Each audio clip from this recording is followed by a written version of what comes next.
જય જગત। હું હરિચંદ્રસિંહ જાડેજા, ધ્રોલ તાલુકા કોંગ્રેસ પ્રમુખ। કાલે સરકારશ્રીએ જાહેર કર્યું છે કે 125 મણ મગફળી લઈશું, ઐતિહાસિક નિર્ણય। ગયા વર્ષે તમે 200 મણ મગફળી લીધી હતી, ગયા વર્ષે પણ માવઠું થયું હતું, થોડીક મગફળી ડેમેજ હતી, તમે 200 મણ મગફળી જોઈખી હતી, એ તમારો આભાર માનું છું। પણ અત્યારે જે કોંગ્રેસ પાર્ટીએ 300 મણ મગફળીની ખરીદીની માગ કરી હતી, જો તમે 300 મણ મગફળી ના ખરીદી શકો તો ભાવ ફેર બદલે 1,35,000 રૂપિયા ખેડૂતના ડાયરેક્ટ ખાતામાં તમે જમા કરીને આપો। અત્યારે જે મગફળી છે તે તમે જોઈ શકો છો, જે ડેમેજ મગફળી થઈ ગઈ, જે 125 મણ નહીં પણ 50 મણ પણ મગફળી ખેડૂત લઈને આવી શકે તેમ નથી। ખાસ કરીને ધ્રોલમાં 20% મગફળીનો પાક સારો છે ને 80% મગફળી જે ફેલ થઈ ગઈ છે, એમાંથી 30% ખેડૂતની મગફળી જમીનમાં ઉગી ગઈ છે અને સાવ ડેમેજ થઈ ગઈ છે, ફૂસી વળી ગઈ છે। તો આ મગફળી હું સરકારશ્રીને કહેવા માગું છું કે તમે એક એવો પરિપત્ર પાછો બહાર પાડો કે ભાઈ ગમે એવી મગફળી પલળેલી હશે, ડેમેજ મગફળી હશે, અમે ખરીદી કરશું। જે 125 મણ મગફળી છે તે ખેડૂતોને પોહાય એમ નથી। તમે હજી આ નિર્ણય બદલાવીને 300 મણ મગફળી કરો। જો તમે 300 મણ મગફળી ના લઈ શકો તો ખેડૂતના ખાતામાં ડાયરેક્ટ 1,35,000 રૂપિયા જમા કરવામાં આવે।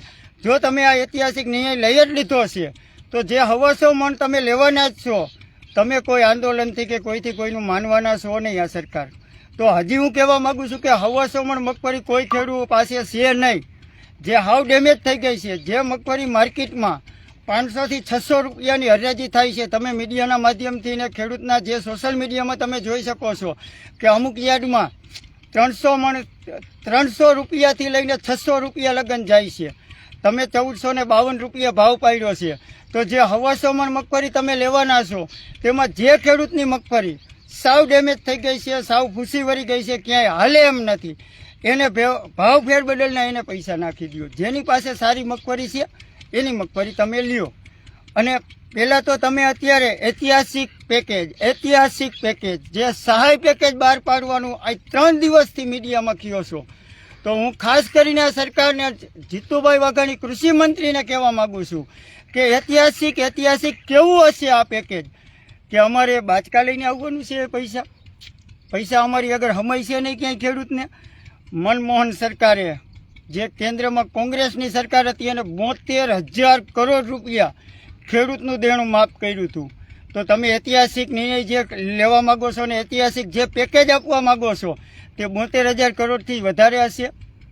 કોંગ્રેસ પક્ષની માગ અને ખેડૂતોની, ગુજરાતના તમામ ખેડૂતોની માગ એવી છે કે જે 96 લાખ કરોડ રૂપિયા ખેડૂતોનું પાક ધિરાણ અને જે બેંકનું લેણું બાકી છે એ સરકાર તમામ પાક ધિરાણ માફ કરે એવી ખેડૂતોની આશા છે। તમે હજી જે પેકેજ બહાર પાડવાના એ 2-4 દિવસમાં પેકેજ આપો, ખેડૂતને ખબર પડે કેટલા પૈસા આવશે। તમે અત્યારે જે 200 મણ મગફળી ને 250 મણ મગફળી વાળું અત્યારે હરેક દેરાનું પેકેજ 125 મણ લઈશો એવું આપી દીધું છે, આ ખેડૂતને પોહાય એવું આ નથી। બીજા નંબરમાં કે ખેડૂતનું સંપૂર્ણ દેવું માફ થાય એવું પેકેજ આપજો। અને જો તમે સંપૂર્ણ દેવું માફ ન કરી શકો તો જે ખેડૂતોને નુકસાન થયું છે, તમારી આગળ 46 લાખ હેક્ટરનું તમે સર્વે કર્યું છે, 16,000 ગામમાં તમે સર્વે કર્યું છે, તો તેવા ખેડૂતોને 1 વીઘે ઓછામાં ઓછા 10,000 રૂપિયા પેકેજ થાય એવું પેકેજ કરજો ભાઈ। આ સરકારને કહેવા માગું છું।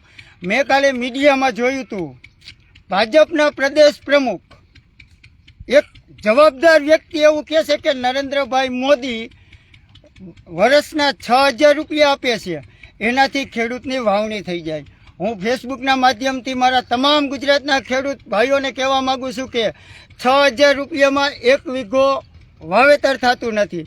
તમે આવા ફાકા ફોજદારી બંધ કરો। તમે એવા કયા ખેડૂતને મળ્યા કે એ ખેડૂતે એવું કીધું કે 6,000 રૂપિયામાં અમારી વાવણી થઈ જાય છે? હું પ્રદેશ પ્રમુખને કહેવા માગું છું કે મારી આગળ 20 વીઘા જમીન છે, હું તમને 40,000 રૂપિયા આપું અત્યારે, ખાલી ખરીફ પાકનું મારું વાવેતર કરીને બતાવો। મારે તમારા 6,000 રૂપિયા નથી જોતા, મને ખાલી અત્યારે મારું ચણાનું અને ઘઉંનું વાવેતર કરીને મને આપે 40,000 રૂપિયા હું તમારા એકાઉન્ટમાં નાખી દઉં છું। અત્યારે DAPનો ભાવ 1,450 રૂપિયાથી 1,950 રૂપિયા છે, ચણાના બીનો ભાવ 1500 રૂપિયાથી 3000 રૂપિયા ભાવ છે. અત્યારે જે ખેતી વાવવા આવે ને વણણીવાળા એના વીઘે 300 રૂપિયા લે છે. 20 વીઘાના વાવણી થતી નથી, 6000 રૂપિયા વાવણીનું થાય છે. તો આ હું એમ અને એને બીજો શબ્દ એવો કાઢ્યો કે પહેલાં 50 મણ ઉત્પાદન થતું હતું, 100 મણ ઉત્પાદન થતું હતું. જ્યારે 50 મણ ને 100 મણ ઉત્પાદન થતું હતું ને ત્યારે ડીએપીનો ભાવ 100 રૂપિયા હતો. સોનાનો ભાવ 1200 થી 1500 રૂપિયા તોલાનો હતો. તમે જે વાત કરો છો ને એ આજથી 40 વર્ષ પહેલાંની વાત કરો છો. અત્યારે આપણે કયા યુગમાં જીવી છીએ? અત્યારે સોનાનો ભાવ 1,25,000 થી 1,35,000 રૂપિયા છે. તો મગફળીનો ભાવ જ્યારે કોંગ્રેસની સરકાર હતી ત્યારે કપાસનો ભાવ 1300 રૂપિયાથી 1500 રૂપિયા વેચાતો હતો. મગફળી 1100 રૂપિયાથી 1400 રૂપિયામાં વેચાતી હતી. તમે માર્કેટિંગ યાર્ડના બિલ કાઢીને જોઈ શકો છો. પ્રદેશ પ્રમુખ, આ ભાજપના પ્રદેશ પ્રમુખ એમ કહે છે ત્યારે અમે 50 મણ અન્ન કે જે પેદા કરતા હતા એ 50 મણમાંથી અમારે 20 મણના પૈસા અમારી પાસે વધતા હતા. ચાની ભૂકીનો ભાવ જે હતો એ 20 રૂપિયાની કિલો હતો. ખાંડનો ભાવ જે હતો એ 4 રૂપિયાની કિલો હતી. જે ખાવાનું તેલ આવે, કપાસિયા તેલ કે સિંગ તેલ, એ 15 રૂપિયાનો કિલો હતો. અત્યારે ખાવાનું તેલ 150 રૂપિયા કિલો છે. ખાંડનો ભાવ 50 થી 60 રૂપિયા છે. ચાનો ભાવ છે એ આજે 250 થી 300 રૂપિયા છે.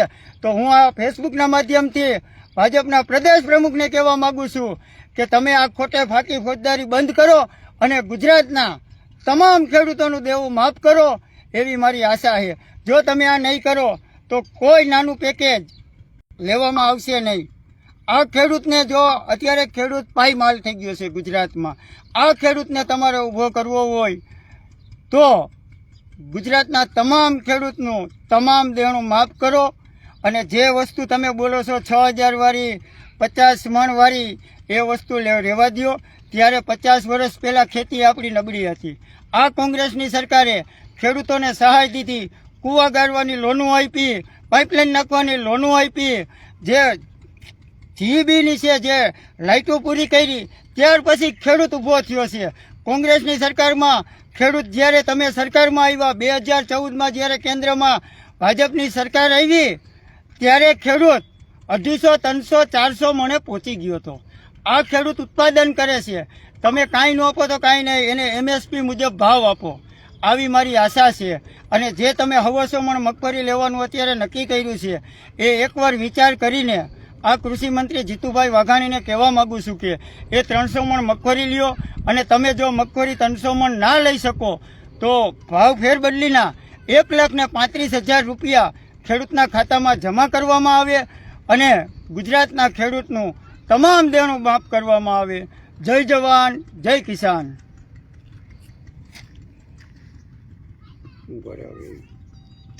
બંધ કરી દીધું.